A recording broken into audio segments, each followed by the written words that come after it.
Welcome guys, আশা করি আপনারা সব ভালো আছেন। তো যাই হোক, আজকে আর একটা নতুন ভিডিও নিয়ে আপনাদের সামনে হাজির হলাম। তা এটা আমি মাছের যে ভেজেছি তেলটা, সেই তেলটা দিয়ে আমি করছি।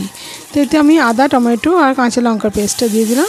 আর এই মশলার মধ্যে দেওয়া আছে একটু পোস্ত আর একটু টমেটো, একটু কাঁচা লঙ্কা আর সামান্য সর্ষে দিয়েছিলাম, দিয়ে পেস্টটা দিয়ে দিলাম। দেওয়ার পর তারপর আমি ওই মিক্সি ধোয়ার যে জলটা, সেটাকেও আমি একটু দিয়ে দিলাম। দিয়ে এটাকে এবার এর মধ্যে দিয়ে দিলাম খানিকটা কাজু বাটা। এইবার দেওয়া হয়ে গেলে এবার এটাকে আমি ফুটতে দেবো।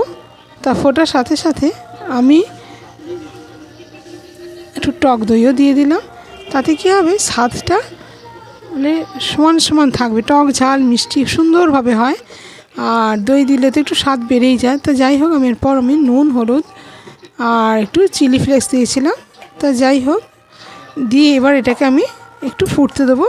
ফোটার সঙ্গে সঙ্গে নেড়ে দিলাম, দিয়ে ফুটতে দেবো। ফোটার সাথে সাথে দিয়ে দেবো মাছ ভাজাটা। আপনাদের আর দেখাইনি, যেহেতু সবাই মাছ জানে কীভাবে ভাজে, সবাই জানে, তাই জন্য আমি আর দেখাইনি।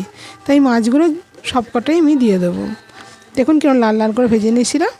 এবার সেই মাছগুলো দিয়ে এটাকে ফুটতে দেবো। খুব বেশি ফোটাবো না, সামান্যই ফুটবে।